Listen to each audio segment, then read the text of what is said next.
Welcome to the eCommerce Badassery podcast, the place for scrappy entrepreneurs who want to learn actionable steps and strategies to grow the traffic, sales, and profit in your e-commerce business.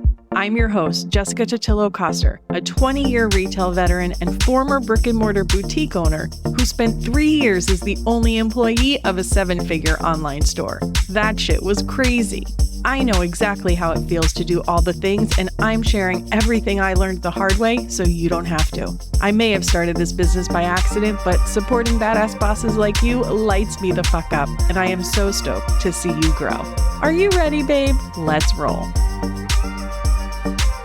Welcome back to the eCommerce Badassery podcast. I'm your host, Jessica Totillo-Coster. We've talked a ton about website optimization on this podcast. Even Q4 specific optimizations. I'm going to drop some links in the show notes if you want to listen to those previous episodes, but I know how it goes. Your to-do list is never ending, and sometimes you just need a quick-fire, timely episode to give you the kick in the pants to actually get it done.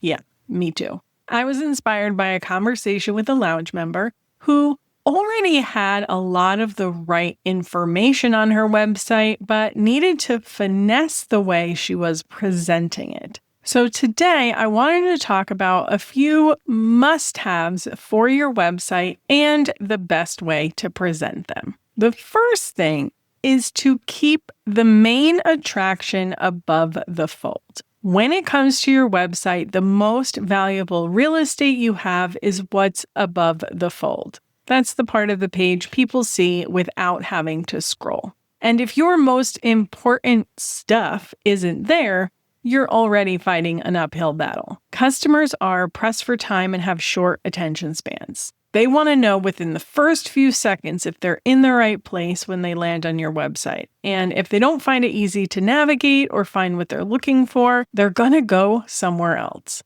I often run into issues like this on people's home pages, whether it's because the banner is too tall or the text and the button aren't positioned in the best place. If that top banner doesn't scream clickable, it's possible you're losing attention on your most valuable homepage asset. This also happens on collection pages. There are a lot of reasons why you might have content at the top of your collection page, whether it's a lifestyle photo with a collection description, SEO text, or even helpful customer service information to guide the buyer through their shopping journey. And while there is nothing inherently wrong with that content, I probably told you to put it there, you want to be intentional about how that content is presented. For example, this lounge member, she had written content at the top of her collections, but her theme renders that content really big. It takes up a lot of real estate and pushes her product listings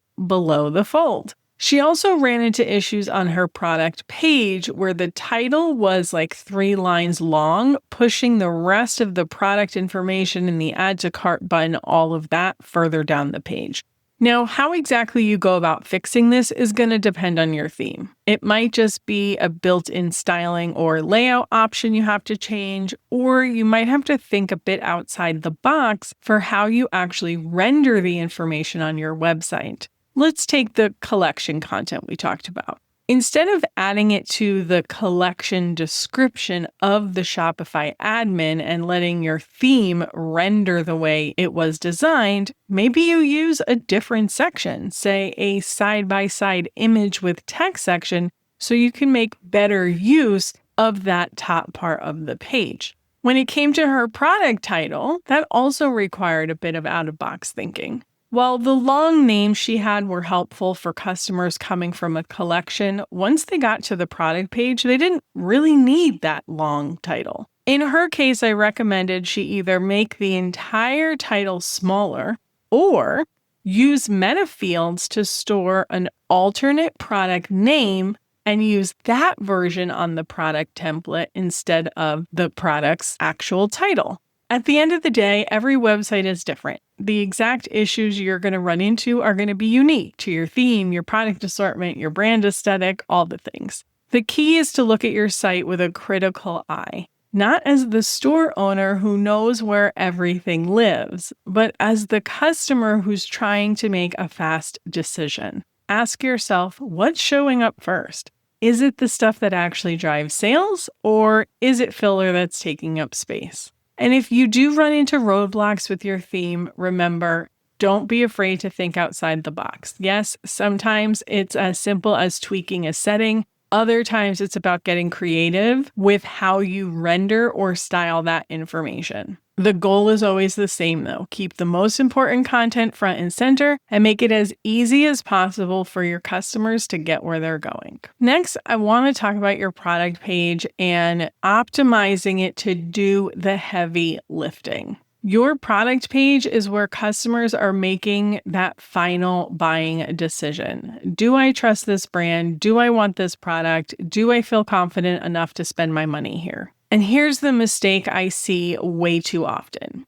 Either merchants don't include enough information, leaving customers with unanswered questions, or they dump way too much content in a big wall of text that nobody is going to read. And both of these approaches will kill conversion. The goal of your product page is simple. Answer every question that could stand in the way of a purchase, but also present that information in a way that's quick, clear, and easy to digest. No pressure, right? So let's talk about some of the elements you want to make sure that you have on your product page, and we'll talk about some different ways that you can present this information too. First up is size and fit information. If you sell apparel, jewelry, shoes, anything where fit is even slightly in question, this is a non-negotiable. Shoppers won't gamble on the unknown, and this is especially true in Q4 when they're gifting to somebody else. Now, how you display this information depends on your assortment. Let's stick with a classic size chart example. If you've got one universal size chart, then that's pretty easy. Your theme might have a block that allows you to put a link that will open up a pop-up to show that size chart. Sometimes it will reference another page on your website and render whatever's on that page. So that's pretty easy. If your sizing varies by product, or maybe you have different size charts for different brands, etc., then you want to get more granular. In that case, you're going to want to use metafields so that you can match the right chart to the right product, and every product page will dynamically show the size chart that you've assigned to it. We definitely don't want your customer figuring out whether the chart they're looking at is the correct one. And don't be afraid to add some visual aids here. A photo of someone measuring with a tape measure is a whole lot clearer than a block of text explaining how to measure your bust or your inseam. Same is true for showing people how to measure their ring size, or showing them a chart of what different length necklaces look like and where those will fall on people. Then we have your regular product details and FAQs. This is where you really want to think about the questions people are having at this stage. And these are probably the questions you're getting in your DMs, to your customer service email, even in your chat, right? Like, what's the fabric? How do I care for it? What's included? How long will it take to ship?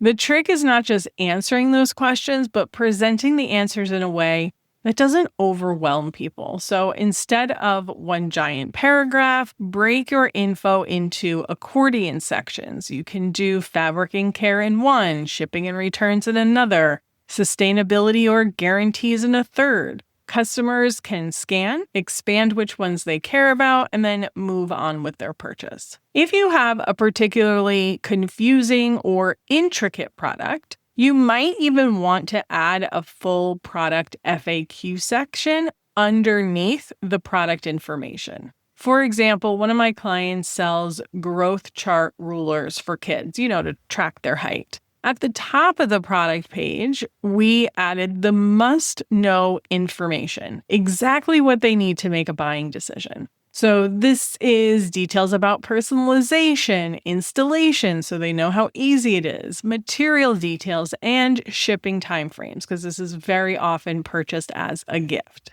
Then underneath that, in the center of the page, we have the more in-depth questions they get, sometimes even after someone's already bought the ruler. Like, what should I use to mark my kid's height? What if I get it dirty? Can I change the dimensions? Yes, these are all questions that might be important to a potential customer, but they're not the universal questions everyone needs to make a buying decision. These are for those more, shall we say, needy customers. Then we've got reviews and social proof. Fresh reviews build trust, but only if they're easy to find, so don't bury them. Make sure you have a star rating snippet right under the product title. This is super simple to do on Shopify, and your product information section should have a review star block. Then, of course, you have your standard review widget, which will probably be somewhere further down the page, but you can also add a custom section with additional user-generated content you want to feature, like videos, photos. Visual feedback from customers can give a shopper that final nudge to add to cart way faster than your own product descriptions ever will. Now let's talk about buttons. It sounds silly, but you'd be shocked how often I run into issues with the add to cart button. Is yours easy to find, or is it buried below the fold because you've got too much content above it? And is it obvious? And no, it's not necessarily the color that matters, at least not enough to make a material difference as a small business. But what does matter is the contrast. You want to make sure it stands out from your background. Now, yes, most websites have a white background, right? And so pretty much any color other than white is going to stand out. But what if you have a pastel background or like a light beige background? You want to make sure that button color contrasts enough to the background of your website so that it's really obvious. I'm also not a huge fan of the quick pay buttons on product pages. If you have a small product assortment or are a one product store, it's probably fine. But if your customers tend to shop around and add a bunch of items to their cart, consider removing it from your product pages. Don't worry, they can still get to those quick pay options at checkout. But the problem on the product page is once they click that, it immediately removes them from the shopping experience, right? So there's no opportunity to add more items to their cart. And in my testing, it does not trigger add to carts and start checkouts. So if they don't complete their purchase, you might not be able to follow up with them with your abandonment emails, things like that. Then we have cross-sells. Now, I've been talking about cross-sells since day one of running eCommerce Badassery. They are a tried and true tactic for helping customers and increasing your AOV. So think complete the look, pairs well with. Don't forget the refills, or do you want fries with that? I love a good pop-up or post-purchase cross-sell opportunity, but don't sleep on the recommended items on the product page. And I don't just mean the passive carousel of products that sits at the bottom of the page that most people never see. I mean the complementary products that you can add to the upper portion of your product page with the help of the Shopify Search and Discovery app. And even if you're not a Shopify user, there's probably a way for you to do this on your platform too. So definitely take some time to look into it. At the end of the day, your product page should feel like your best salesperson, the kind who anticipates the customer's questions before they even ask them, who knows when to give the details, when to show the proof, and when to just get out of the way so the customer can hand over their credit card. When you think about your product pages that way, you can start designing an experience that moves customers from maybe to take my money. All right, now we've got to talk about navigation and filters, ultimately guiding customers to the right products in your store. When a customer lands on your site, especially during Q4, they're usually on a mission. So your job is to get them from, I think you have what I need, to add to cart and check out with as little resistance as possible. That's what navigation and filters are really about. Clarity, speed, and confidence. When these two pieces work together, people find the right product faster and feel more confident about buying from you.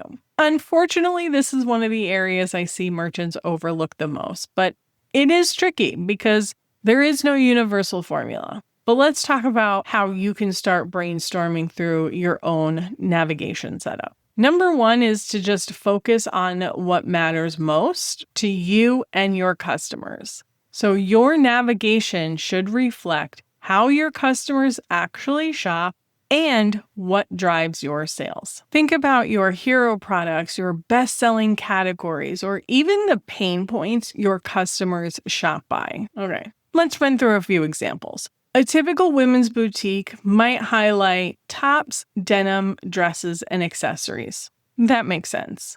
But another boutique who finds that one category drives the majority of their business, let's say it's denim, instead of just having denim as one link in their navigation menu, they might pull out their most popular denim categories and use that in the main menu. And then everything else can live under a general apparel and accessories link, right? Because people are really coming to them for the denim. So let's make it really easy for customers to find that. If you sell skincare, you're for sure going to organize by category: cleansers, moisturizers, serums. But you probably also want to organize by skin concerns, so dry, acne, aging, because that's how the customer shop. If you sell branded merchandise from other brands that aren't your own, then you probably want to shop by brand option too. So again, think about what drives your business. Those are important. You want to make sure they're featured. But then also think about your customer. What are they thinking about? How do they categorize your products? How do they shop for the perfect product for them? And create your navigation menu to match. You also want to make sure that it's clear and manageable, because menus aren't just about what's included, but also how they're presented. If your menu gets too long, it becomes hard to click the links, right? Just like we talked about earlier, keeping things above the fold, the same is true for your menu. So if you've got a lot of links in one column, look at other ways you can group them and add subcategories to create a mega menu. And those subcategories, they don't even need to link anywhere. They're just serving as a heading for the links underneath. So for example, let's say you have gifts as a main parent category. It's in the top level of your navigation. Underneath, you might have a subcategory heading that says shop by price. And then you have the individual price collections listed underneath. Then you might have another category that says shop by recipient or personality or occasion. You get the gist, right? You also want to make sure you check out your menu on mobile. Even if it's manageable on desktop, there might be some widgets that cover up portions of your menu on a smaller screen. Adding those subcategories is going to help with this as well, because I think on pretty much every Shopify theme and most websites, those subcategories turn into an accordion on mobile. So if you do run into that mobile issue, start by creating a 3-level menu. And don't forget to rotate links as needed. Just like you want to think through what's important to your business and how your customer shops, that could change depending upon the time of year. So cycle in seasonal links when they're relevant, like holiday shop or Mother's Day gifts, and then you just retire them when the season is over. And then even for other things like wholesale, I typically recommend that this live in your footer. But for you, there might be certain times of the year or just seasons in your business when wholesale is more of a focus. So if that's the case, it's okay to move it to the top so it gets more attention. You just don't want to do it at the expense of another priority. As you're thinking through this navigation menu, I also want you to create multiple paths to your bestsellers. Every time I think about merchandising, whether it's in-store or online, I always think back to a story my uncle told me years ago about the days when he was selling women's shoes. He could have a particular pair of shoes out on the floor in 2 different places. He would watch customers pass the shoe the first time, only to pick it up when they saw the same shoe on a different shelf in a different part of the store. Point is, Just because you featured something somewhere doesn't mean your customer saw it. So it's okay to feature your bestsellers more than once. Remember, we want to design our store for multiple different types of shoppers. Back to that client with the growth chart rulers I mentioned earlier. Yeah, those rulers are featured everywhere on her site and multiple times in her menu. Not only are they the hero image on her homepage, but they're under 3 of the main menu items as well: bestsellers, milestones, and kids decor. No matter where that customer starts, whatever that customer thinks they're looking for, they're bound to be presented with those growth chart rulers eventually. And lastly, don't sleep on collection filters. Your site organization does not stop at your collections and navigation menu. The filters matter too. This is especially important if you have a wide product assortment. As we've been talking about, it's really important to consider how your customer shops when designing your navigation strategy. And spoiler alert, they all shop a little different. Let's use the skincare example. Just because someone clicked through to the cleanser category doesn't mean they don't have a specific skin concern they want to solve. So sure, you might have a collection dedicated to that customer's skin concern, but that's not where your customer is at. So you want to make sure that you have skin concerns as a filter. So when they're in the cleanser collection, they can filter down to the ones that are made for them. When you really think through and optimize this, your collections, aka your navigation, and your filters are going to be redundant. That's okay. You're doing it for all the different customers who are going to browse your store in different ways. And not only do they browse differently, but they have different entry points too, right? Maybe one customer lands on your homepage and uses your navigation menu, while another one ends up directly in a collection from an email or a social post. So you want to make sure that you have both methods available so that the customer can interact with whichever makes sense for them. At the end of the day, your website isn't just a digital storefront. It's your 24/7 salesperson. Every choice you make, from what shows above the fold to how you build your product pages to the way you structure your navigation and filters, either moves someone closer to the buy button or adds friction that makes them click away. Unfortunately, there is no one-size-fits-all answer. My job would be way easier if there was. Your business is unique, your customers are unique, and your site should reflect that. So instead of chasing some perfect formula, I want you to look at your own website with fresh eyes. Ask yourself, if I were my customer, could I find what I'm looking for quickly? And do I have all the information I need to feel confident buying? If the answer is anything less than a hell yes, then that's your sign to tweak, test, and keep refining. And if you feel too close to it, like you can't see it clearly, which you probably can't, ask someone else. At my previous day job, we actually had an agency that did regular website testing for us. We would give them specific tasks like find X product or tell us the details about a rewards program. We would give them these little missions to complete, and their screen would get recorded while they were doing it.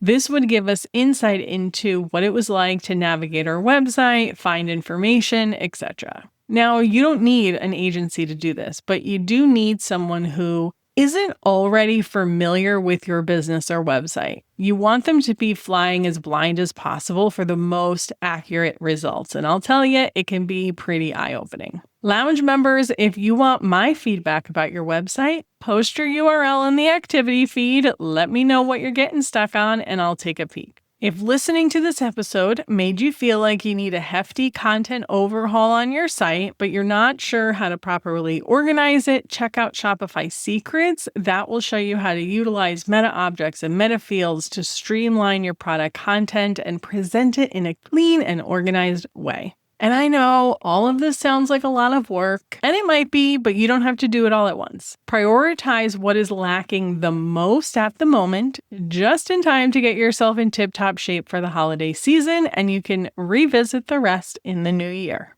And that, my friends, is a wrap on this week's episode. Thanks so much for hanging out with me today, and I'll see you on the flip side.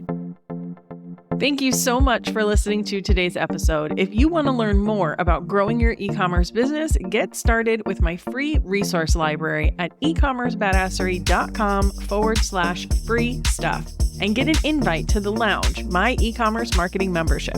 When you're ready for one-on-one support, apply to work with me at ecommercebadassery.com/apply. Before you go, would you do me a quick favor? Leave a rating and review and tap that follow button. This pushes me up the chart so I can support more scrappy e-commerce entrepreneurs just like you. I'm on a mission to reach as many as I can, and I could really use your help. Thanks so much in advance. Until next time, e-commerce friend, stay badass.